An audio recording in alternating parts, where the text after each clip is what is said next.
बिस्मिल्लाहिर्रहमानिर्रहीम अस्सलाम वालेकुम। डियर स्टूडेंट्स, मैं उम्मीद करता हूँ कि आप लोग अल्लाह ताला के फजल करम से बिल्कुल ठीक ठाक हैं। तो अच्छा बेटा, एम्फीबियंस वाले चैप्टर का हमारा एक लेक्चर रहता था और पीछे हमारे पास टाइम भी थोड़ा शॉर्ट है, क्योंकि आपको लोगों को पता चल गया होगा कि 21 से आपके फ़ाइनल की डेट है, आपके फ़ाइनल स्टार्ट हो जाएंगे और पेपर आपका ऑनलाइन ही होगा और एमसीक्यूज़ ही आएंगे, इसलिए आपने एमसीक्यूज़ पे फोकस रखना अपनी तैयारी के दौरान। दूसरा बेटे, आपने ये करना है कि इंशाल्लाह कमिंग वीक के अंदर, मतलब कि अगले 2-3 दिन के अंदर, मैं आपको ये जितना भी आपका कोर्स है इससे रिलेटेड जो एमसीक्यूज़ हैं वो शेयर कर दूँगा ग्रुप में, तो आप लोग उनको अच्छे से याद कर लेना। मेरे पास अपनी बुक थी लेकिन वो मिल नहीं रही, पता नहीं कहाँ रखी गई है, दूसरे घर शायद रह गई है, तो अब मैंने नई ऑर्डर की है। वो लाहौर से जैसे ही पहुँचेगी मैं आपको उसके ऊपर से एमसीक्यूज़ सेंड कर दूँगा, तो ख़ुद से बुक परचेज़ करने की आपको ज़रूरत नहीं है। दूसरी चीज़ जो बेटा आपने ये करनी है कि आपने पिछले सेमेस्टर के अंदर कोई प्रैक्टिकल की कॉपी भी ली होगी जब आपने इससे पिछला 401 पढ़ा था कोर्स, तो काइंडली कोई बच्चा आपका सीआर या जीआर मुझे उस कॉपी की पिक्चर्स ग्रुप में शेयर करे, ताकि मैं आपको नेक्स्ट बता दूं कि इससे आगे आपने कितना लिखना है। थोड़ा सा 6-7 आपके प्रैक्टिकल हैं और एक एक पेज लिखना है उनका, बस सब कुछ कॉपी के ऊपर ही है। अगर बनी बनाई कॉपी आपने ली थी इल्मी की या मास्टर की, उस पर सब कुछ ऊपर ही लिखा होता है, वही आपने सेम आगे लिखना है देख के पीछे से। अच्छा तो बेटे, अब जो आपके टॉपिक रहते हैं आज के लेक्चर में, ये 2 टॉपिक्स हैं, जिसमें मेन टॉपिक है एम्फीबियंस इन पेरिल, यानी कि एम्फीबियन को जो ख़तरात लाहक हैं और जिसकी वजह से इंडेंजर्ड हो जाते हैं, क्रिटिकली इंडेंजर्ड, और उसके बाद एक्सटिंक्ट भी हो जाते हैं वो। और दूसरा जो कि हर चैप्टर के एंड में एक पार्ट होता है, फर्दर फाइलोजेनेटिक कंसिड्रेशन, जिसमें हम ये पढ़ते हैं कि ये वाला जो ग्रुप हमने पढ़ा है, जिस तरह से आप ये क्लास एम्फीबिया है, ये अपने से पिछले ग्रुप्स के साथ और अपने बाद वाले ग्रुप्स के साथ किस तरह से रिलेटेड है और कितने रिलेटेड है। तो अल्लाह का नाम लेके बेटा इसको शुरू करते हैं। तो लेक्चर ये लेंथी नहीं है, थोड़ा समझने वाला है और इजी है। मोस्टली वही चीज़ें हैं जो आप लोगों ने प्रीवियस लेक्चर्स के अंदर पहले भी पढ़ी हुई हैं, और इसमें जो हम टेबल डिस्कस करेंगे वही है जो आपने पिछले लेक्चर्स में पहले भी डिस्कस किया हुआ है। अच्छा, first of all amphibians in peril की बात करते हैं कि इनको कौन कौन से ख़तरात लाहक हैं। तो इसके अंदर से 2 ग्रुप्स, एक जिसमें फ्रॉग्स आते हैं, दूसरा जिसमें सैलमेंडर्स आते हैं। इनके ख़त्म होने की स्पीड बहुत ज़्यादा है और ये बड़े तेज़ रेट के ऊपर ख़त्म होते जा रहे हैं। क्यों होते जा रहे हैं इसके एग्जैक्ट रीज़न का अभी तक नहीं पता, और इसके बारे में बहरहाल साइंटिस्ट कुछ उनकी अपनी अजम्पशंस हैं जो उन्होंने अपने ऑब्ज़र्वेशन से डाटा इकट्ठा किया उसकी बेस पे बनाई है। चूँकि जो बुक आप पढ़ रहे हैं ये बुक अमेरिकन है, इसलिए इसके अंदर जिस चीज़ को लोकल या एंडेमिक कह के बात की जाती है वो हमारी पाकिस्तान की नहीं, वो यूएसए की लोकल या एंडेमिक होती है। तो वहाँ पे यूएसए के अंदर कोई ना कोई इस तरह की चीज़ ज़रूर चल रही है जिसकी वजह से एम्फीबियंस की पॉपुलेशंस कम होती जा रही हैं। इसमें मेन फैक्टर किसी भी स्पीशीज़ को इंडेंजर्ड या एक्सटिंक्ट करने के लिए हैबिटेट लॉस होता है, यानी कि जहाँ पे वो जानवर रहता है उसका घर ही ख़त्म कर दिया जाए तो फिर वो बेचारा कहाँ पे जाएगा। तो इसमें फ्रॉग्स की बहुत सारी स्पीशीज़ या तो दरख्तों के ऊपर रहते हैं या फिर जंगल में दरख्त जहाँ उनका साया नीचे ज़मीन पे पत्ते वगैरह गिरे, लीफ लिटर, उसके नीचे रहते हैं। दूसरा, फॉरेस्ट ट्रीज़, इनकी वजह से ज़मीन पे शेड रहता है, छोटे छोटे पानी के तालाब, गड्ढे वगैरह, डिचेस बने होते हैं। जब दरख्त कट जाते हैं धूप सीधी पड़ती है, उसकी वजह से वो गड्ढे वगैरह भी सूख जाते हैं, और जब हैबिटेट ड्राई हो जाएगा और मॉइस्ट वेट हैबिटेट नहीं रहेगा, एम्फीबियन ऑटोमेटिकली ख़त्म हो जाएंगे, क्योंकि सारे चैप्टर में हमने यही पढ़ा और बार बार पढ़ा कि एम्फीबियंस के रहने के लिए सबसे अच्छी जगह वही है जहाँ पे टेम्परेचर थोड़ा सूटेबल हो, यानी कि बहुत ज़्यादा और बहुत कम ना हो, दरमियाना सा। 25 से 30 डिग्री सेंटीग्रेड के आसपास का। और दूसरा वहाँ पे मॉइस्चर, वाटर और साया, शेड, वो ज़रूर होना चाहिए। तो डिफ़ॉरेस्टेशन इसका बेटा मेन रीज़न है। दूसरा माइनिंग, ज़मीन खोदते हैं, कानकुनी करते हैं ताकि अंदर से पेट्रोलियम, मिनरल्स या फिर गोल्ड, मेटल्स, इस तरह से जेमस्टोन्स निकाले जा सकें। तो उसमें ज़मीन को पूरा खोद दिया जाता है, बहुत गहरे गहरे खड्डे डाल देते हैं अंदर। इवन के कोई एक इलाका जहाँ पे एस्टीमेट लगाया जाता है कि इसके नीचे कोई मेटल वगैरह मौजूद है, तो उसके लालच में वो पूरा इलाका और उसके आसपास का इलाका भी सारे का सारा ना नीचे तक खोद के ख़त्म कर देते हैं। अब अगर वहाँ पे जंगल है, तालाब है, सारा कुछ है, तो डिगिंग करने से पहले उसको ख़त्म कर देते हैं ताकि प्रॉब्लम ना पैदा हो। तो उसमें जो जानवर रह रहे हैं वो अपने घर से बेघर हो जाते हैं और उसके बाद वो बेचारे ख़त्म हो जाते हैं। उसके बाद इंडस्ट्रियल और एग्रीकल्चरल ऑपरेशंस। इंडस्ट्रियल के अंदर मेन आता है कि सिटीज़ एक्सपेंड करती हैं, जहाँ पे पहले खेत होते हैं वहाँ पे कॉलोनीज़ बन जाते हैं, फसलों की जगह बिल्डिंग्स आ जाती हैं, दरख्त भी काट दिए जाते हैं। अगर वहाँ पे कोई तालाब है छोटे बड़े, वो ख़त्म करके मिट्टी डाल के वहाँ पे हाउसिंग सोसाइटीज़ बन जाती हैं, यानी कि एम्फीबियंस का हैबिटेट ख़त्म कर दिया जाता है। इसी तरह से जो एग्रीकल्चरल ऑपरेशंस हैं, इसके अंदर जो ये पेस्टिसाइड, इंसेक्टिसाइड, फंगीसाइड, वीडीसाइड चीज़ें होती हैं ना, यानी कि हर तरह के पौधों के स्प्रे, ये चूँकि अच्छे खासे टॉक्सिक होते हैं, इनसे बंदा भी मर जाता है। तो ये जब वाश आउट होके या लीच होके पानी में जाते हैं तो उसकी वजह से एम्फीबियंस पे असर आता है और ये ख़त्म हो जाते हैं। मतलब कि ये सारे के सारे फैक्टर जो हमने डिस्कस किए ये अपने फिंगर टिप्स पे याद कर लेने हैं। सबसे पहले इसमें डिफॉरेस्टेशन है, second is mining, third drilling है, four industrial operation, fifth agricultural operation और सिक्स अर्बन स्प्रॉल, यानी कि शहर का फैलना। जिस तरह से बच्चों अपना शहर समंदरी है, अब जैसे ही शहर ख़त्म होता है बाईपास से आगे, उसके साथ साथ नई से नई कॉलोनीज़ बनती जा रही हैं जो कि शहर का ही हिस्सा कंसिडर होती हैं। कुछ अर्सा पहले तक वहाँ पे खेत होते थे, अब कॉलोनीज़ आ गई। मतलब कि हर शहर टाइम के साथ साथ चारों तरफ को बाहर को फैलता रहता है, जिसको स्प्रॉल ऑफ सिटी कहा जाता है या अर्बनाइजेशन कहा जाता है। ये सारी चीज़ें मिलकर ना इसके हैबिटेट को डिस्ट्रॉय करते हैं। तो नतीजा इसका ये निकलता है कि एम्फीबियंस की जो पॉपुलेशंस हैं उनमें बहुत ज़्यादा कमी आती जाती है और कुछ इसके अंदर से टोटली इरेडिकेट हो जाती हैं, ख़त्म हो जाती हैं और दोबारा फिर उनको कभी भी ना वापस नहीं लाया जा सकता।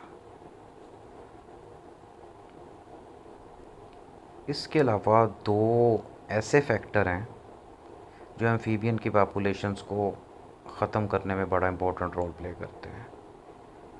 इसके अंदर से पहली चीज़ है एसिड डेपोजिशन, दूसरी चीज़ है अल्ट्रावायलेट रेडिएशन। तो ये आपने चैप्टर नंबर 6 यानी कि अपने पहले दूसरे सेमेस्टर के अंदर ज़ूलॉजी पेपर ए में ये चीज़ें पढ़ी थी। यानी कि एसिड रेन से जो एसिड साथ आता है ज़मीन में, पानी में एक्यूमुलेट होना शुरू हो जाता है।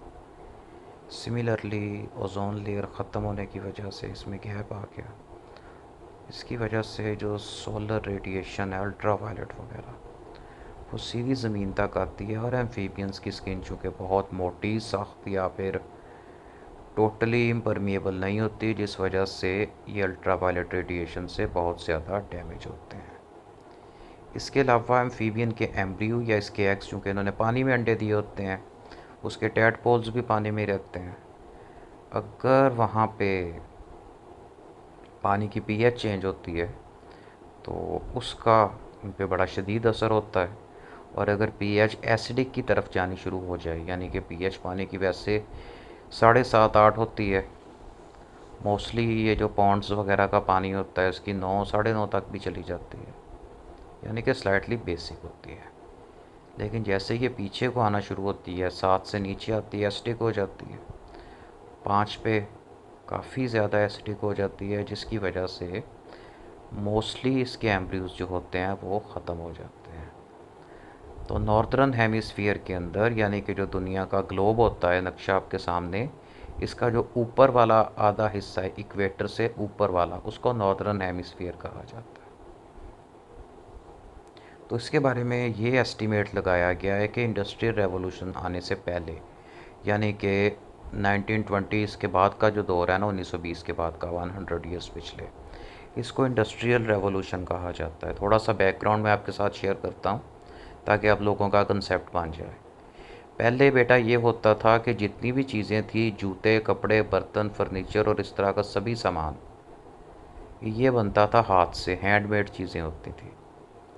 अब इनके कारीगर थे, छोटे लेवल के कारीगर भी थे, बहुत बड़े एक्सपर्ट कारीगर भी थे, जो कि बहुत ज़्यादा पैसे चार्ज करते थे। अच्छा, अब इसका मसला ये था कि बहुत अच्छे टेलर के सिले हुए कपड़े, बहुत अच्छे शू मेकर के बने हुए जूते, ज्वेलरी या किसी अच्छी कंपनी के समझ लें बने हुए बर्तन, डिनर सेट वगैरह, वो बहुत महंगे थे। मिडिल क्लास या गरीब बंदा उनको नहीं ले सकता था, बस वो जोड़ जमा करके खुद ही चीज़ बना बनू के काम चलाते थे, और ये चीज़ें महंगी भी बहुत थी। उसके बाद जब फैक्ट्रियाँ लगनी शुरू हुई हैं और चीज़ों को बड़े पैमाने पे बनाना शुरू किया गया है, उससे ये हुआ कि एक तो बहुत सारे लोगों को रोज़गार मिला, फ्यूल के अल्टरनेटिव सोर्स आए जिसके अंदर नेचुरल गैस, पेट्रोलियम वगैरह, और इसके ऊपर फैक्ट्रियाँ चलने लग गई। नतीजा उसका ये निकला कि एक चीज़ जो पहले बहुत कम क्वांटिटी में बनती थी, लिमिटेड अमाउंट में और महंगी होती थी, जब वो बड़े पैमाने पे बनने लग गई तो उसकी अवेलेबिलिटी ज़्यादा हो गई और उसकी प्राइस में भी कमी आई। लोगों का लाइफस्टाइल बेहतर हुआ और एक के बाद एक फैक्ट्रियाँ लगती गई। तो यही जूते, कपड़े, ज्वेलरी, बर्तन, इस तरह की सारी चीज़ें अब फैक्ट्रियों में बनने लग गई। अब जो भी फैक्ट्री किसी भी चीज़ की है, उसके अंदर बाय प्रोडक्ट, वेस्ट, पोलूटेंट तो आते हैं, चाहे वो धुएं की फॉर्म में होते हैं यानी कि गैशियस पोलूटेंट्स, या फिर सॉलिड वेस्ट होता है, या फिर वो लिक्विड फॉर्म में होते हैं। तो वो ज़मीन में, हवा में, पानी में, मिट्टी में, जहाँ पे भी जाएंगे वहाँ के इन्वायरमेंट को डिस्टर्ब करेंगे।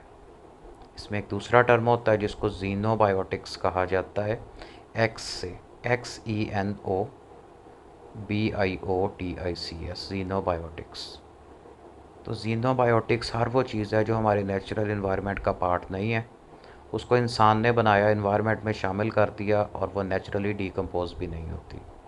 इसमें हर तरह के artificial paint, dyes, chemical, plastic, और ये जो आर्टिफिशियल फ़ाइबर होते हैं जिस तरह से रेऑन और पॉलिएस्टर वगैरह, ये जो चीज़ें होती हैं, फाइबर ग्लास भी हो गया, ये जो मेडिसन्स में बहुत सारे केमिकल कंपाउंड यूज़ होते हैं, स्प्रे में यूज़ होते हैं, ये वाली सारी चीज़ें, एरोसोल्स हो गए, ये जो body spray, room spray, refrigerators वगैरह में यूज़ होते हैं, ये सारे जीनोबायोटिक्स हैं जो कुदरती तौर पे इन्वायरमेंट में नहीं पाए जाते, इंसान ने बनाए।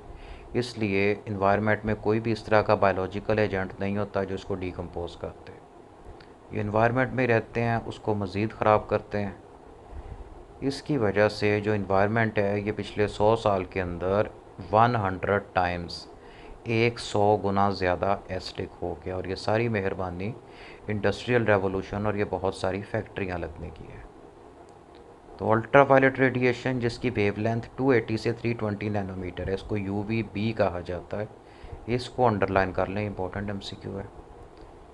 इस रेडिएशन के अंदर एम्फीबियंस के एग्स भी ख़त्म हो जाते हैं, इनके एम्ब्रियोज भी ख़त्म हो जाते हैं। इसके अलावा ओजोन लेयर में डिप्लीशन कॉज करने वाले जो पोllutants होते हैं, जिनमें मेनली CFCs आते हैं, यानी कि क्लोरोफ्लोरोकार्बन्स वगैरह, ये सारे के सारे भी एम्फीबियंस की पॉपुलेशन को कम करने के अंदर बड़ी हद तक रिस्पॉन्सिबल है।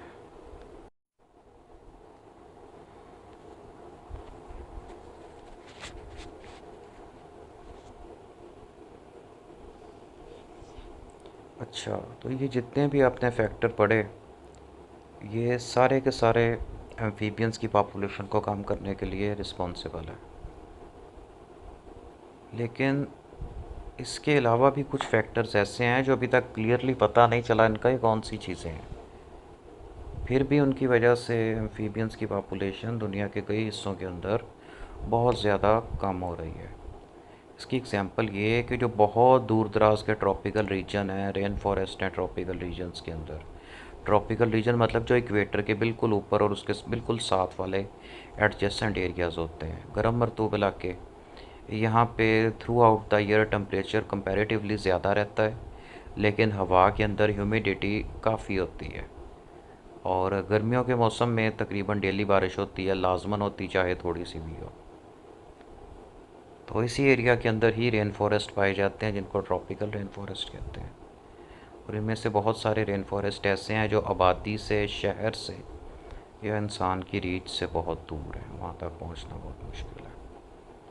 तो यहाँ पे अब फैक्ट्रियाँ वगैरह या इस तरह की कोई चीज़ तो नहीं है, लेकिन फिर भी इतने दूर दराज इलाके में भी जो किसी भी तरह से मॉडर्न वर्ल्ड के साथ कनेक्टेड नहीं है, वहाँ पे पाए जाने वाले एम्फीबियंस की पॉपुलेशन भी बड़ी तेज़ स्पीड से ना कम होती जा रही है।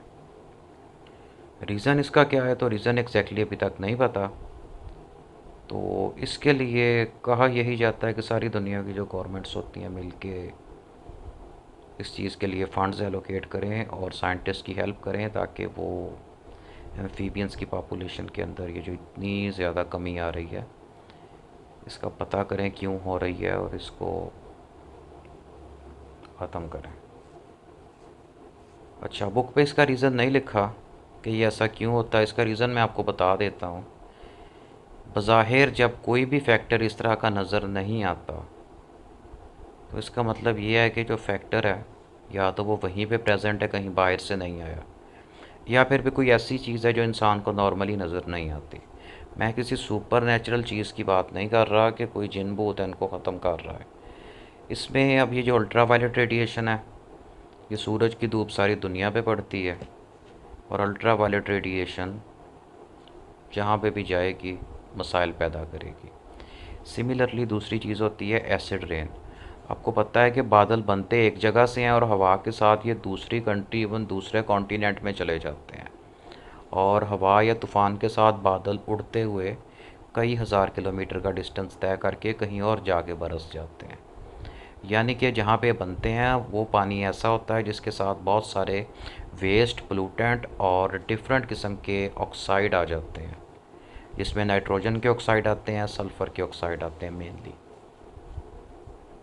और जब ये फिर बारिश होती है, एसिड रेन उसको कहते हैं, तो ये बारिश किसी ऐसे एरिया के अंदर भी एसिड पहुंचाने का बायस बन जाती है जहाँ पे आसपास दूर दूर तक ना ट्रैफिक है, ना फैक्ट्रियाँ हैं, ना इंसान का कोई पैदा किया हुआ वेस्ट है। एक और जो इम्पोर्टेंट चीज़ इस तरह से किसी पॉपुलेशन को कम करती है, वो होते हैं इनके प्रेडेटर।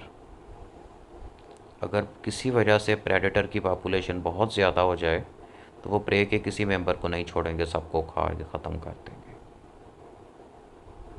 एक और चीज़, कंपटीशन। अगर एक ही स्पीशीज़ के मेंबर के दरमियान में कंपटीशन इंक्रीज़ हो गया, चाहे वो फूड के लिए, शेल्टर के लिए या रिप्रोडक्टिव मेट्स के लिए, ये सभी सूरतें उनके तादाद में कमी का बायस बनती, लाड़ मार के ख़त्म हो जाते हैं। एक और फैक्टर जो किसी भी स्पीशीज़ की पॉपुलेशन को एकदम से ख़त्म करने वाला है, वो होते हैं इसके अंदर जो पेस्ट और पैरासाइट आते हैं। यानी कि इनके अंदर बीमारी पैदा करने वाले वायरस, बैक्टीरिया या छोटे मल्टी सेलुलर इनवर्टिब्रेट्स जो इनकी बॉडी के ऊपर या अंदर रहते हैं, इनको बीमार करते हैं और इनकी पॉपुलेशन को बहुत ज़्यादा कम कर देते हैं। कई दफ़ा ये होता है कि एक स्पीशीज़, उसको इन्वेसिव स्पीशी या इंट्रोड्यूस्ड स्पीशी या एलियन स्पीशीज़ कहा जाता है। किसी एक जानवर के नेचुरल हैबिटेट के अंदर कोई इस तरह का उससे मिलता जुलता दूसरा जानवर आ जाता है, जो कि उस इकोसिस्टम में एक्चुअल उसका जो इनहेबिटेंट है उससे ज़्यादा सेट हो जाता है। हर चीज़ पे, हर रिसोर्स पे नया आने वाला कब्ज़ा करता है, और जो उसका एक्चुअल मालिक है वो उसको दर बदर कर देता है, वो वैसे ही धक्के खाता मर जाता है। तो बहुत सारे इलाकों में जब इस तरह से कोई स्पीशीज़ इंट्रोड्यूस करवाई जाती है या बाय चांस गलती से भी इंट्रोड्यूस हो जाती है, तो वो उनको एक्चुअल जो इनहेबिटेंट्स हैं उनको बहुत ज़्यादा नुकसान पहुंचाते हैं। इसमें मैं आपको कुछ एग्जांपल्स कोट करता हूँ ताकि आप लोगों को ये बात अच्छी तरह से क्लियर हो जाए। इसमें एग्जांपल ये है कि जो सफ़ेदे का दरख्त होता है, सफ़ेदे का दरख्त पाकिस्तान का एंडेमिक प्लांट नहीं है, यूकलिप्टस जिसको कहा जाता है। तो इसको 1970s के अंदर ऑस्ट्रेलिया से इंपोर्ट किया गया था ताकि वाटर लॉग्ड एरियाज़ के अंदर, यानी कि सेम का पानी जहाँ पे ग्राउंड वाटर का लेवल ऊपर है, फसलों को ख़राब करता है, मिट्टी को भी, वहाँ पे इसको लगाया जाए ताकि एक्स्ट्रा पानी को खींच के ट्रांसपायर करके उड़ा के ख़त्म करते ज़मीन ठीक हो जाए। अब इस पौधे ने क्या किया यहाँ पे आके कि इसने जितने यहाँ के नेचुरल प्लांट्स थे, किक्कर, टाली, आम, जामुन, पिपल, बोर्ड, इस तरह के, इन सब को साइड पे कर दिया। साइड लाइन ऐसे लगाया कि यूकलिप्टस जहाँ पे ज़मीन में होता है, एक तो इसकी रूट्स बहुत नीचे तक जाती हैं और ये सारा पानी बड़ी स्पीड में खींचता है, दूसरे पौधों को पानी मिलने से पहले ही ये सारा खींच के ट्रांसपायर कर देता है। एक चीज़, दूसरा ये मिट्टी के अंदर इस तरह के टॉक्सिन्स रिलीज़ करता है जिससे इसके आसपास के सभी प्लांट्स ख़त्म हो जाते हैं। ये अपने फ़ायदे के लिए करता है ताकि कंपटीशन को रिड्यूस कर सके। इसकी वजह से जो हमारे नेचुरल लोकल प्लांट्स थे यहाँ के, वो आहिस्ता आहिस्ता बहुत कम हो गए और ये सफ़ेदा और एक इसी तरह का दूसरा प्लांट जिसको आजकल सड़कों के दरमियान में लगाया जाता है, छोटे साइज़ का प्लांट है, पतले और लंबे पत्ते होते हैं, थोड़े चुड़े मुड़े किस्म के, उसको कोनोकार्पस कहते हैं। अब सब ने देखा हुआ है तकरीबन, ये सभी बड़ी रोड्स पे शहर के अंदर, और ये फैसलाबाद रोड कॉलेज के सामने इस पर भी लगा हुआ है। तो वो कई लिहाज से बड़ा बदनाम पौधा है, ज़ीरो कंट्रीब्यूशन करता है ऑक्सीजन में, पानी बहुत वेस्ट करता है और कोई उसका फ़ायदा नहीं है। इसी तरह से कई दफ़ा ये होता है कि दुनिया के कई इलाके ऐसे हैं जहाँ पे स्नेक्स वगैरह नहीं होते। तो बाई चांस ये होता है कि कई दफ़ा सामान के साथ, ये जो शिप के ऊपर कंटेनर जाते हैं, इसमें सामान पैक होके जाता है, मशीनरी वगैरह या लकड़ी, इसके साथ ही ना कई दफ़ा स्नेक्स वगैरह चले जाते हैं, इस तरह के छोटे मोटे बहुत सारे जानवर चले जाते हैं। तो ये इसके साथ ही ट्रैवल करते हैं, किसी दूसरी कंट्री के अंदर पहुंच जाते हैं जो इन्वायरमेंट इनके लिए सूटेबल होता है। अब स्नेक एक ऐसी कंट्री में चला गया जहाँ पे कुदरती तौर पे पहले से स्नेक नहीं होते। अब ये क्या करेगा कि वहाँ पे इसको कई तरह के जानवर खाने के लिए मिलेंगे। उन जानवरों ने चूँकि कभी स्नेक देखा ही नहीं, उनको पता ही नहीं हमने इससे बचना कैसे और क्या करना है। तो चंद एक स्नेक्स थोड़े टाइम के अंदर डिवाइड करके बहुत सारे हो जाएंगे और उनकी सारी पॉपुलेशन को पकड़ के खा के ख़त्म कर देंगे। इस तरह के कई ब्लंडर्स इंसान ने खुद भी मारे हुए हैं पास्ट के अंदर। फॉर एग्ज़ाम्पल, इसकी ऑस्ट्रेलिया के अंदर यही हुआ मसला कि जो लोकस्ट जैसे टिड्डी दल यहाँ पे आए थे, इस तरह से ना फसलों के ऊपर बहुत तरह के पैरासाइट आ गए।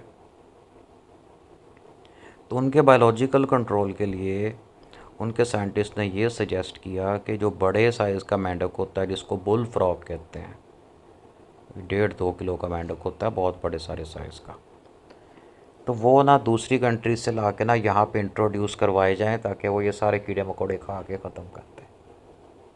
तो उन्होंने काफ़ी सारे बुल फ्रॉग वहाँ पे ला के इंट्रोड्यूस किए जहाँ पे वो कुदरती तौर पे नहीं थे। अब बुल फ्रॉग्स को सूटेबल इन्वायरमेंट मिला ना, उनका कोई नेचुरल प्रेडेटर था वहाँ पे, तो वो थोड़े ही टाइम के अंदर डिवाइड करके बहुत ज़्यादा हो गए। उसके बाद जो खाने पे उन्होंने पेस्ट पैरासाइट तो खाए ही खाए, जितने फ़ायदेमंद बेनिफिशियल इंसेक्ट होते हैं वो सारे वो भी खा गए, और इवन के जो छोटे साइज़ के परिंदे स्पैरो और इससे मिलते जुलते, ये वो भी सारे खा गए वहाँ के। और उसके बाद इन्होंने बड़ी मुश्किल से उनको अलार्म कॉल्स वाले ट्रैप लगा लगा के पकड़ा और उनको मार मार के ख़त्म किया, उनसे बड़ी मुश्किल जान छुड़ाई। 4 साल लगे उनको इकट्ठा कर कर के मारते हुए, इतने ज़्यादा हो गए। तो इस तरह के सारे रीज़न्स होते हैं, ये दूसरी स्पीशीज़ के डिक्लाइन का बायस बनते हैं जो कि बज़ाहिर नज़र नहीं आते। तो अब आपको उन सभी फैक्टर्स का पता चल गया जिसकी वजह से एम्फीबियंस खसारे में जा रहे हैं, और जो आपकी बुक के ऊपर है आपको वो भी पता चल गया, जो बुक के ऊपर नहीं है मैंने आपको वो भी बता दिए ताकि आपको कुछ से कोई पूछे तो आपको पता हो कि होता क्या है। ये नहीं कहना कि पता नहीं, ये तो हमारी किताब में लिखा ही नहीं था, आपको मैं बताया सारा। अब चलते हैं इसके दूसरे पार्ट की तरफ। जो कि है फर्दर फाइलोजेनेटिक कंसिड्रेशंस। अच्छा तो बेटा इसमें हम ये डिस्कस करेंगे कि ये एम्फीबियंस अपने आसपास वाले ग्रुप्स के साथ कितने और कैसे रिलेटेड है। तो एक इसमें जो पहली बहस इसमें ये है कि मॉडर्न एम्फीबियंस के आपने 3 ऑर्डर पढ़े थे, यानी कि एक जिसमें मेंढक वगैरह आते हैं, दूसरे जिसमें सैलेमेंडर और न्यूट्स आते हैं, तीसरे जिसमें सिसिलियंस आते हैं। तो इनका आपस में एवोल्यूशनरी पॉइंट ऑफ व्यू से फाइलोजेनेटिकली इनका आपस में क्या रिलेशनशिप है, क्योंकि शक्ल सूरत वाइज इनमें से कोई भी दूसरे के साथ बहुत ज़्यादा नहीं मिलता। सिसिलियन की शक्ल सूरत थोड़ी वो क्या कहते हैं वर्म लाइक होती है, फ्रॉग जो होते हैं और टोड इनकी 4 टांगें होती, टेल नहीं होती, गर्दन भी नहीं होती। और जो सैलेमेंडर और न्यूट्स हैं इनके 4 पाँव होते हैं, गर्दन भी होती है, लंबी टेल भी होती है, जस्ट लाइक लिजर्ड्स। तो इसके अंदर से ये जितनी भी चीज़ें इटैलिक्स में यानी कि तिरछी करके लिखी हुई हैं, इनको मैं कुछ को अलहदा कलर के अंदर भी किया है ताकि आपको पता चल जाए, ये आपको समझाने के लिए। ये इसकी की ये है कि ये जो इटैलिक्स में या दूसरे कलर में यहाँ पे चीज़ें लिखी हैं, जैसे कि रेड है, तो जो भी बात तिरछी लिखी हुई है या रेड कलर में लिखी है, मैं साथ साथ आपको बताता जाऊँगा, ये इस चीज़ को शो कर रही है कि इसका आपस में एवोल्यूशनरी पॉइंट ऑफ व्यू से क्या लिंक है। और जो सीधी लिखी हुई है मतलब कि स्ट्रेट लेटर्स के अंदर, इसका मतलब ये कि ये जो ऊपर बात लिखी है इसको आगे डिस्कस या एक्सप्लेन कैसे किया जा रहा है।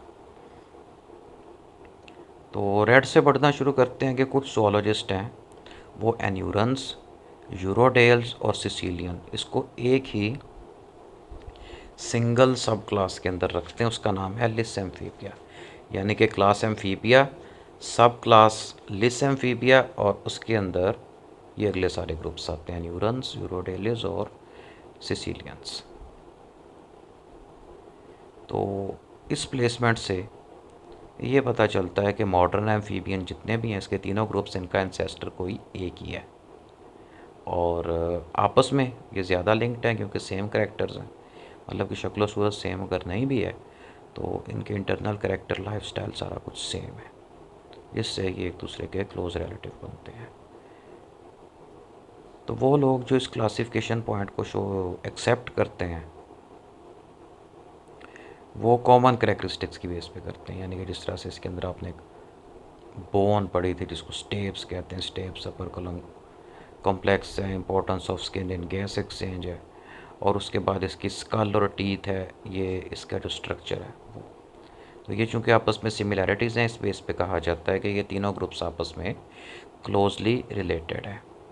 नेक्स्ट आगे इसके फिगर भी आएगी जो कि इसका टेबल है, उसको डिस्कस करते हैं।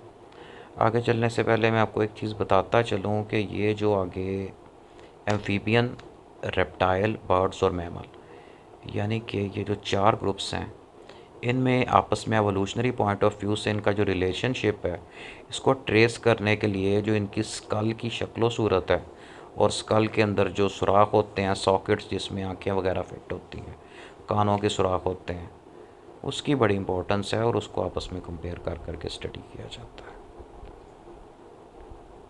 तो टेबल पे चलते हैं। तो ये क्लेडोग्राम कहते हैं इस वाले टेबल को, जिसके अंदर एम्फीबियंस के डिफरेंट ग्रुप्स के दरमियान में रिलेशनशिप को दिखाया गया। नीचे इसकी थोड़ी सी डिटेल लिखी है, ये मैं आपको डिस्क्राइब कर देता हूँ, फिर उसके बाद हम इसी क्लेडोग्राम को तसल्ली से डिस्कस करते हैं। तो सबसे पहले वाले जो एम्फीबियन थे डिवोनियन पीरियड के अंदर ज़ाहिर हुए थे, और एक नॉन एमनियोटिक लीनियज यानी कि ऐसा ग्रुप जिनके अंदर प्रोटेक्टिव मेम्ब्रेन्स इन एग्स, एमनियन, कोरियन, एलेंटॉइस वगैरह नहीं पाई जाती, उनको नॉन एमनियोट कहा जाता है। उससे मॉडर्न एम्फीबियंस की 3 क्लासेस जो आजकल पाई जाती हैं, एक तो ये बनी, और इसके अलावा बहुत सारे इसके ऐसे ग्रुप्स बने जो आजकल नहीं पाए जाते, एक्सटिंक्ट हो गए पास्ट में। तो कुछ जोलॉजिस्ट ये कहते हैं कि जो क्लास एम्फीबिया ये पैराफाइलेटिक ग्रुप है। अगर ये बात ठीक होती है, मतलब कि बिलीव करते हैं कुछ एविडेंस की बेस के ऊपर, सॉलिड इसका एविडेंस नहीं है, तो अगर ये इनकी मतलब ये वाली बात, ये पैराफाइलेटिक ग्रुप है, इस बेस के ऊपर जो एम्फीबियन की 3 मॉडर्न क्लासेस हैं, यानी कि फ्रॉग्स वाली और टोड्स वाली एक हो गई, सैलेमेंडर्स वाली दूसरी, सिसिलियंस वाली तीसरी। तो ये मोनोफाइलेटिक टैक्सा या ग्रुप बनता है।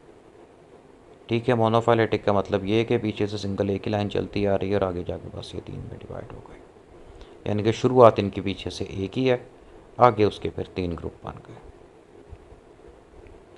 तो टेट्रापॉड जो शुरू में बने थे, इससे एक लाइन अलहदा हो गई थी जिसको एमनियोटिक लीनिएज कहा जाता है। एमनियोटिक लीनिएज के अंदर वो वाले वर्टिब्रेट्स आते हैं जिनके एग्स के अंदर प्रोटेक्टिव मेम्ब्रेन्स पाई जाती हैं। प्रोटेक्टिव मेम्ब्रेन्स तीन तरह की होती हैं, नाम याद रखना है, ये अक्सर एमसीक्यूज़ में आते हैं। तो एमनियन जिसकी बेस पे इनको एमनियोट्स कहा जाता है, दूसरी कोरियन, तीसरी एलेंटोइस। ये जो आपने चिक के एग में पढ़ी थी ना, तीन, चिक भी चूँकि वर्टिब्रेट है और एमनियोट है, इसलिए उसमें भी ये तीन लेयर्स पाई जाती हैं।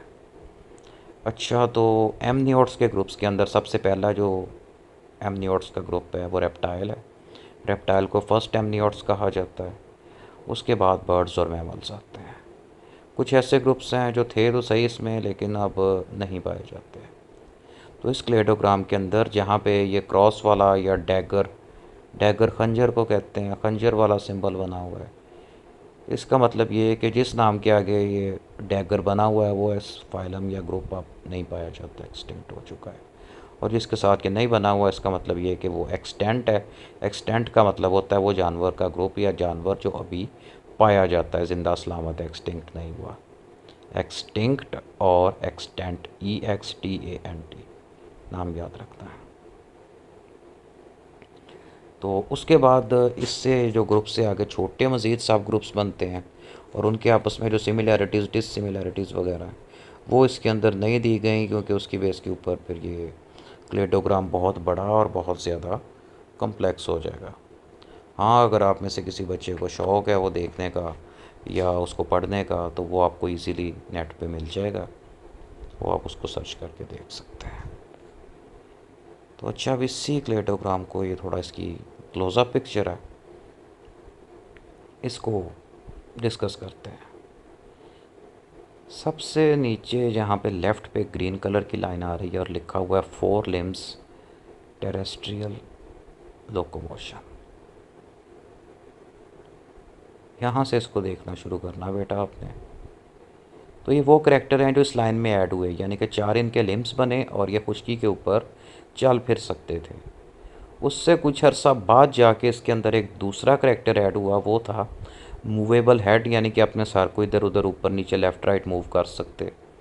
और दूसरा snap and grab jaw mechanism, यानी कि इनके जबड़े इस तरह से हैं कि झपट्टा मार के किसी जानवर को पकड़ के खा सकते हैं। ठीक है, अब ये दोनों ग्रुप ऑफ कैरेक्टर्स के साथ जो पहला ग्रुप इसके अंदर से बन रहा है, इसको कहते हैं इक्थायोस्टेगेला। ये आपने पहले भी पढ़ा था, इसकी वो पिक्चर भी देखी जो डैगर साथ लगा हुआ है, ये एक्सटिंक्ट हो चुका है। इसके लीनिएज के अंदर एक करैक्टर ये है कि इमोबाइल स्कल रूफ, यानी कि इसकी स्कल का जो ऊपर वाला हिस्सा था वो उसकी बोन्स आपस में पक्की जुड़ी हुई थी, वो हिलती ही नहीं थी। अब इस लीनिएज से राइट पे एक लीनिएज बन के अलहदा हो रही है जिसके साथ लिखा हुआ है unique attachment of skull roof to brain case. तो इस करैक्टर के साथ जो यहाँ पे ग्रुप बनता है, इसको टेम्नो स्पॉन्डाइली कहा जाता है।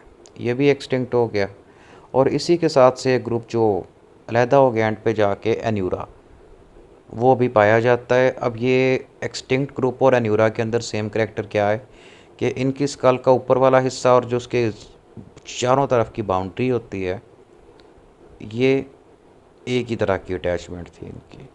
और दूसरा कि इनकी गर्दन इधर उधर नहीं मूव करती थी। अब जिसमें एक ग्रुप तो एक्सटिंक्ट हो गया और उससे मिलता जुलता ग्रुप जिनकी गर्दन मूव नहीं करती, यानी कि मैंडोकोटोड वगैरह, वो अब पाए जाते हैं। ठीक हो गया। उसके बाद मतलब कि इससे कुछ टाइम आगे जाके एक लीनिएज इससे अलहदा होती है जिसको माइक्रोसॉर्गिया कहा जाता है, एक्सटिंक्ट है। उसके बाद कॉर्डेटा और जिम्नोफियोना, ये दोनों पाए जाते हैं। थोड़ा सा आगे जाने पे इस अब के नीचे लिखा है मेन लाइन जो हमारी चल रही है। इस लीनिएज के अंदर एक नया करेक्टर शामिल हुआ, movement between skull, roof and cheeks. तो इस करेक्टर के साथ बहुत सारे इसके ग्रुप्स थे जो कि सारे के सारे एक्सटिंक्ट हो गए। अब सिर्फ उनका फॉसल रिकॉर्ड, उनकी बोन्स मिलती हैं, जिसकी बेस पे पता चलता है कि ये करेक्टर उनके अंदर प्रेजेंट तो था, लेकिन वो जानवर अब प्रेजेंट नहीं है। तो दो लाइंस एक ही तरह की, जिनके ऊपर दरमियाने साइज़ की ब्रैकेट लगी हुई है और ऊपर लिखा हुआ है न्यूमरस एक्सटिंक्ट टैक्सा। बहुत सारे ग्रुप थे। टैक्सा कोई भी टैक्सोनॉमी के ग्रुप को कहते हैं, जिस तरह से जीनस भी टैक्सा है, क्लास भी टैक्सा है, फाइलम भी टैक्सा है। और उसके बाद ये लीनिएज आगे चलती गई और इसके अंदर जो करैक्टर शामिल हुआ वो है एक्स्ट्रा एम्ब्रियोनिक मेम्ब्रेन, यानी कि जो डेवलपिंग एम्ब्रियो है उसके बाहर वाली साइड पे इस तरह की मेम्ब्रेन जो उसको प्रोटेक्ट करने का काम करती हैं। तो ये तीन मेम्ब्रेन इनमें पाई जाती हैं, एमनियन, कोरियन, एलेंटॉइस। नाम याद रखते हैं। ये करैक्टर ऐड हुआ, जो ग्रुप बना, इस ग्रुप को कहते हैं एमनियोट्स। और एमनियोट्स को फिर आगे सब डिवाइड किया जाता है। उसकी जो क्लेडोग्राम बनती है वो जहाँ पे ये ख़त्म हुई है, extra embryonic membrane, amnion, Korean, allantois present, यहाँ से वो स्टार्ट होगी लाइन और फिर आगे जाएगी। और एमनियोट्स के अंदर रेप्टाइल्स, बर्ड्स, मैमल, ये तीन बड़े ग्रुप आते हैं, जो कि तीनों हमारे अगले चैप्टर्स हैं और हम इनको इंशाल्लाह नेक्स्ट कमिंग डेज़ के अंदर पढ़ेंगे।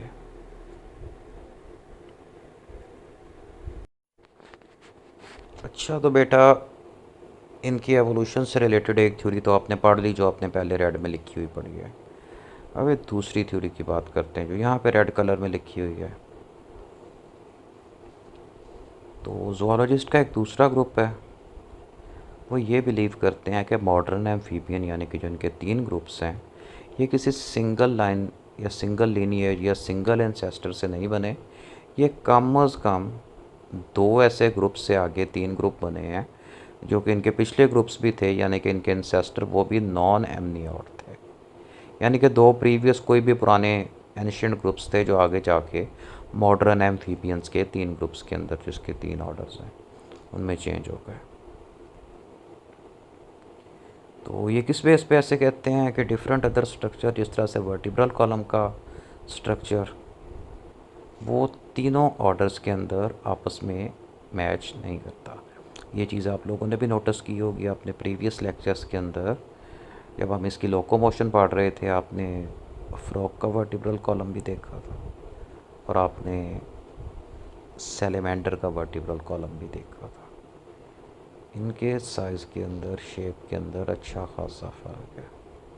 जो तीसरा इसमें ग्रुप होता है ना, सिसिलियन, उसका वर्टिब्रल कॉलम नहीं बना हुआ था। फिर भी आप गूगल पे सर्च करके देख सकते हैं आगे, तो वो स्नेक लाइक, उसके अंदर बहुत सारी रिब्स होती हैं, पूरी बॉडी के अंदर वर्टिब्रल कॉलम रन करता है।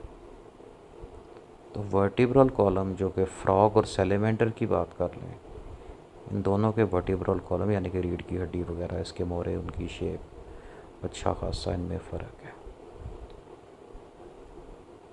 इस बेस पे ये ज़ूलॉजिस्ट बिलीव करते हैं कि इसमें जो फ्रॉग्स वाला मॉडर्न ग्रुप है, इसका एंसेस्टर पास्ट में कोई और था, और जो सैलेमेंडर वाला ग्रुप है उसका एंसेस्टर और था। अब ऐसे समझें कि दो पुराने ग्रुप्स थे, एक का नाम था ए, एक का नाम था बी। ए वाले से आगे जाके फ्रॉग्स बने, बी वाले से आगे जाके सैलेमेंडर्स बने। और जो पिछली थ्योरी है वो कहती है कि एक ही पुराना ग्रुप था, उसका नाम था फॉर एग्ज़ाम्पल सी। सी से आगे जाके तीन ग्रुप्स बने, सैलेमेंडर्स, फ्रॉग्स और टॉड्स और सिसिलियंस। एनी हाउ, ये जो थ्योरी अब हम डिस्कस कर रहे हैं इसी पे वापस आते हैं। अगर ये वाली थ्योरी सही है तो क्लास एम्फीबिया, इस केस में भी पैराफाइलेटिक ग्रुप है और इसके एक से ज़्यादा यानी कि मल्टीपल मोनोफाइलेटिक आगे सब ग्रुप्स या टैक्स हैं। तो ये जो कंट्रोवर्सी है, जो बहस चल रही है, यानी कि ये एक एंशिएंट ग्रुप से आगे जाके तीन ऑर्डर बने या दो से बने, या पीछे भी तीन ही ग्रुप्स थे आगे जाके जो तीन मॉडर्न ग्रुप्स में चेंज हो गए, ये बहस बड़े लंबे अरसे की चलती आ रही है और दोनों की सपोर्ट में थोड़े थोड़े एविडेंस मिलते हैं। साइंस चूँकि एविडेंस पे चलती है, इसलिए एक थ्योरी के मानने वाले उसी के साथ अटैच्ड हैं, दूसरी के मानने वाले अपनी थ्योरी को नहीं छोड़ते। इस वजह से काफ़ी पुराने टाइम से इनके दरमियान में बहस चलती आ रही है। तो एनी हाउ, इससे जो अगले चैप्टर्स हैं 3, यानी कि रेप्टाइल्स वाला, बर्ड्स वाला और मैमल्स वाला, इसमें एमनियोटिक लीनिएज से आगे बनने वाले जो जानवर हैं हम उनके बारे में पढ़ेंगे। तो एम्फीबियन के इंसेस्टर के तौर पे एक जानवर जो मतलब कि एंशिएंट एनिमल, उसको एकैंथ्रेकोसॉरस कहा जाता है, उसको ही एम्फीबियन का इंसेस्टर समझा जाता है। लेकिन इसकी स्पोर्ट में पॉइंट कम मिलते हैं। स्पोर्ट में पॉइंट इस तरह से नहीं मिलते, यहाँ पर लिखा नहीं, मैं आपको बता रहा हूँ। अगर हम कहें कि एंथ्रेकोसॉरस एम्फीबियन का एंसेस्टर है, तो एंथ्रेकोसॉरस डायरेक्ट एम्फीबियन में चेंज तो नहीं ना हो गया कि इसने एंथ्रेकोसॉरस ने अंडे दिए और उसके अंडे के अंदर से बिल्कुल ही डिफरेंट तरह के एम्फीबियन या मेंढक वगैरह निकल आए। ए से डायरेक्ट जेड नहीं होता, ए के बाद बी आता है, बी के बाद सी आता है, सी के बाद डी आता है। यानी कि एंथ्रेकोसॉरस से लेके मॉडर्न एम्फीबियंस तक आते आते इसकी दरमियान में बहुत सारी इंटरमीडिएट फॉर्म्स भी होनी चाहिए। एवोल्यूशन रातों रात नहीं हो जाती, इसको करोड़ों साल लगते हैं।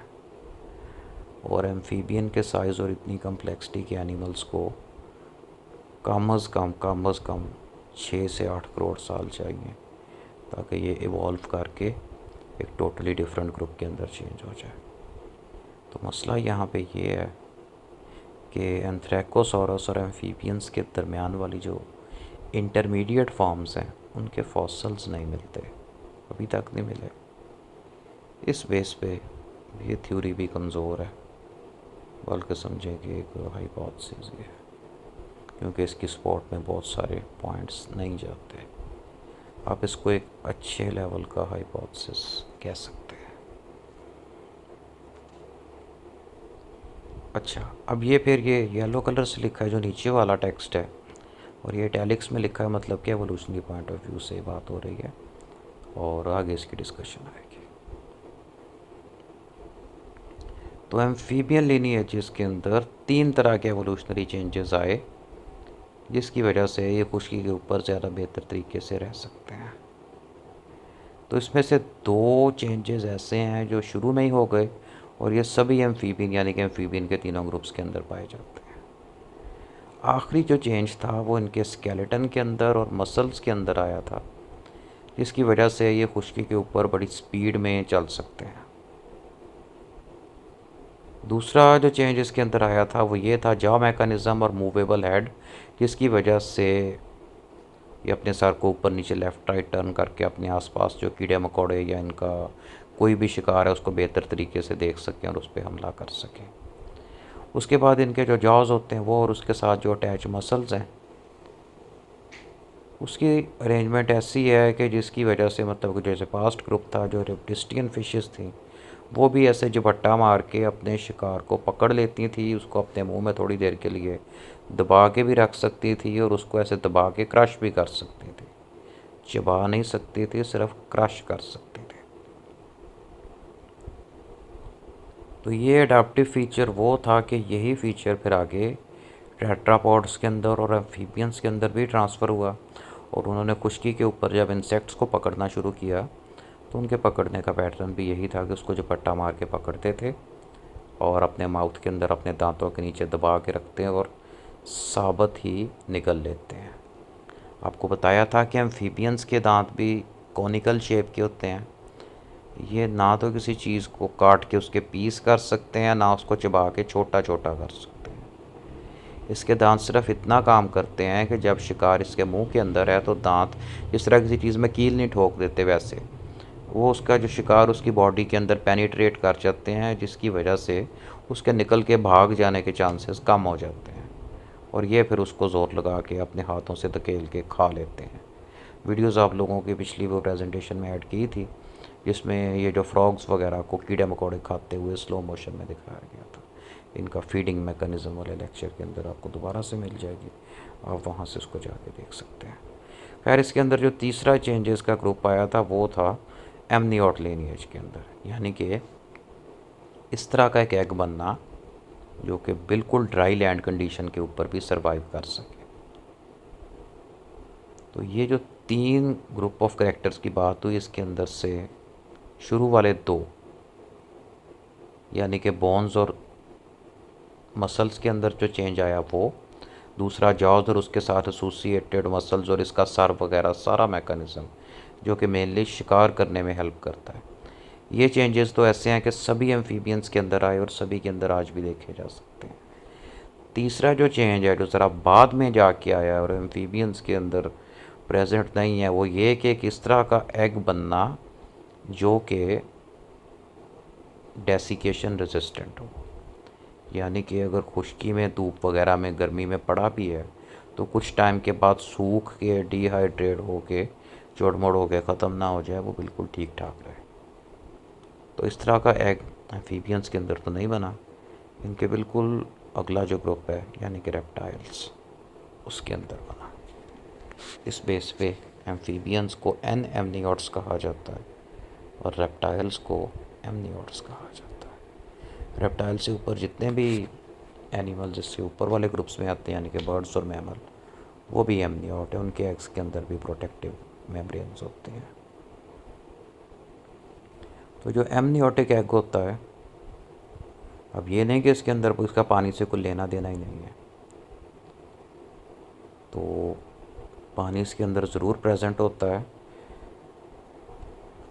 ये जो मेम्ब्रेन्स होती हैं, इनका काम ये होता है कि जब एम्ब्रियो डेवलप कर रहा होता है एग के अंदर और आहिस्ता आहिस्ता एग में स्टोर्ड फूड को यूज़ करके अपना साइज़ बड़ा कर रहा होता है, ऑर्गेनोजेनेसिस वगैरह हो रही है, सेल डिवीजन, डिफरेंशिएशन चल रही है, तो ये उस दौरान एक तो उसको प्रोटेक्ट करते हैं, मैकेनिकल डैमेज से भी बचाते हैं, दूसरा उसको डेसिकेशन से बचाते हैं, यानी कि वो बिल्कुल सूख ना जाए। वो जिस तरह अपने पीछे नहीं बढ़ा था कल वाले लेक्चर में कि मेंढक अपने ऊपर एक कोकून सा बना लेता है जो कि उसकी बॉडी के साथ लग जाता है और वाटर लॉस को रोकता है, तो ये बिल्कुल वैसे ही मेम्ब्रेन ना डेवलपिंग एम्ब्रियो के इर्द गिर्द कवर हो जाती है और उसको ड्राई होने से बचाती है। दूसरा, 3 मेम्ब्रेन्स होती हैं ना, तो इसके अंदर से एक मेम्ब्रेन, इसको अकोरियम कहा जाता है, ये डेवलपिंग एम्ब्रियो की बॉडी से प्रोड्यूस होने वाले वेस्ट को स्टोर करती है, और तीसरी वाली इसके अंदर गैस एक्सचेंज को प्रमोट करती है। एक चीज़ बच्चों आप लोगों ने याद रखनी है, ये इससे ही रिलेटेड है, वो मैं आपको बताता हूँ। ये एग से रिलेटेड, जी। तो एग से रिलेटेड बच्चों जो मैं बात आपसे करनी थी वो ये, थोड़ा चीज़ को समझना है। मुर्गी वगैरह का अंडा आप सब ने देखा हुआ है, कच्चा अंडा या उबला हुआ जिसके ऊपर अभी उसका सख्त वाला शेल प्रेजेंट होता है। एनी हाउ, ये जो अंडा होता है इसका शेल देखने में बिल्कुल सॉलिड नज़र आता है, लेकिन अंडे के शेल के अंदर बहुत छोटे छोटे सुराख होते हैं जो कि माइक्रोस्कोपिक लेवल के होते हैं, यानी कि बिल्कुल ही सॉलिड नहीं होता। इसमें सुराख होते हैं जिनका काम होता है गैस एक्सचेंज। अब आप देखें कि मुर्गी के अंडे की एग्जांपल लेते हैं क्योंकि चिक डेवलपमेंट आप लोगों ने पहले भी पढ़ी हुई है। अब एक अंडे के अंदर अंडा बंद है और चूज़ा उसके अंदर डेवलप कर रहा है, बिल्कुल एक सेल से स्टार्ट होकर इतना बड़ा एनिमल वो बन जाता है। तो इस काम के लिए उसको ऑक्सीजन चाहिए। अब बंद अंडे के अंदर उसको सांस कैसे आता है? अगर अंडा बंद है तो वो छोटे छोटे सुराख ही हैं जिसके अंदर से गुज़र के ऑक्सीजन अंदर और कार्बन डाइऑक्साइड बाहर जाती है और चूज़े का मेटाबॉलिज्म चलता रहता है। इसलिए कभी भी ये नहीं सोचना कि ये जो एग है ये सॉलिड होता है, बिल्कुल। दूसरा ये कि जो 3 मेम्ब्रेन्स एग के अंदर चारों तरफ से लिपटी होती हैं एम्ब्रियो के इर्द गिर्द, ये जो मेम्ब्रेन्स होती हैं ये भी सेलेक्टिवली इम्परमिएबल होती हैं, यानी कि इसके अंदर से भी गैसेस वगैरह गुजर सकती हैं। और ऐसा कि आपने पढ़ा कि इसमें से एक मेम्ब्रेन एक साइड पे जो डिफरेंट वेस्ट होते हैं उनको स्टोर करती रहती है, और जब चूज़े का डेवलपिंग पीरियड पूरा हो जाता है अंडे को तोड़ के बाहर आ जाता है, तो अंडे का शेल चूँकि डिस्कार्ड हो जाता है इसलिए वो सारे वेस्ट जो उसके अंदर स्टोर थे वो भी उसके साथ ही चले जाते हैं। यहाँ पे भी यही लिखा है कि जो एग देखने के अंदर बज़ाहिर लेदरी या कैल्सीफाइड लगता है, फिर भी उसके अंदर छोटे छोटे इतने पोर्स होते हैं कि वो इजीली गैस एक्सचेंज कर सके। तो ये सारे के सारे एवोल्यूशनरी इवेंट्स यानी कि जो है कि एवोल्यूशन के अंदर रिलेटेड हम पढ़ रहे हैं। तो वर्टिब्रेट के अगले जो 3 ग्रुप्स हैं, रेप्टाइल, बर्ड, मैमल्स, आप में पाए जाते हैं। एक बेटा यहाँ पे चीज़ नहीं आई, नया वर्ड आपने देखा, लेदरी एग। कैल्सीफाइड एग तो जिस तरह मुर्गी का अंडा होता है, बारीक सा छिलका होता है, सख्त होता है, लेकिन उसको थोड़ी सी चोट लगे तो वो टूट जाता है, उसको कहते हैं कैल्सीफाइड शेल। ये जो लेदरी शेल होता है, इस तरह के अंडे होते हैं, कुछ सांपों के भी होते हैं, और ये जो टर्टल यानी कि कछुए होते हैं, आप में कई बच्चों को टॉपिक भी मिला है, और ये जो green turtle, olive ridley turtle, leatherback turtle, ये वर्ल्ड के बड़े फेमस टर्टल हैं और हाईली इंडेंजर्ड हैं।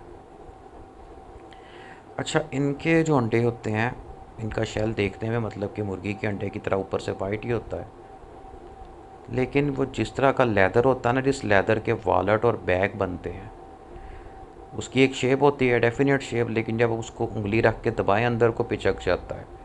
अपनी उंगली हटा लें तो वो वापस अपनी शेप पे आ जाता है। मतलब कि अब उसको अपनी फिंगर से बैग को जितना मर्जी दबाते रहें, वो टूटता नहीं है, फटता नहीं है। इनके अंडे सेम इसी तरह के होते हैं, होते तो गोल ही हैं, लेकिन जब आप उसको दबाएं थोड़ा सा पिचक तो जाएगा, लेकिन टूटेगा नहीं। तो इस तरह का जो अंडे का शेल होता है, इसको लेदरी शेल कहा जाता है, और ये बहुत ज़्यादा हद तक उसको मैकेनिकल इंजरी से यानी कि दबाव आके टूटने से, चोट ठोकर लगने से बचा लेता है। तो हम जब अगला रेप्टाइल वाला ग्रुप पढ़ेंगे तब ये वाले एग्स भी डिस्कस करेंगे। और इसमें इंटरेस्टिंग चीज़ ये है कि कुछ टर्टल समंदर में पाए जाने वाले कछुए को कहते हैं। टर्टल, टोर्टोइज, टेरापिन, तीनों अलग अलग चीज़ें हैं। टोर्टोइज खुश्की का कछुआ होता है, टर्टल समंदर का कछुआ होता है, और ये जो टेरापिन होता है, टेरापिन फ्रेश वाटर का कछुआ होता है, नहर में पाया जाता है। अक्सर बच्चों ने देखा भी होगा, नहर से बाहर भी आते हैं, सड़क के किनारे जाते बेचारे गाड़ी के नीचे भी आ जाते हैं। तो नहर के अंदर भी ये दरिया से ही आते हैं, दरियाओं में होते हैं, और वहाँ से जब दरिया से नहर निकलती है तो ये पानी के साथ ही आ जाते हैं। तो ये ताज़े पानी के कछुए होते हैं, इनको टेरापिन्स कहते हैं, TERRAPINS। और टर्टल समंदर में पाए जाने वाले कछुए होते हैं, टोर्टोइज खुश्की के कछुए होते हैं, उनका पानी से कोई लेना देना नहीं, उससे परे रहते हैं। हेयर एंड टोर्टोइज वाली जो आपने स्टोरी पढ़ी है, वो खुश्की का कछुआ था।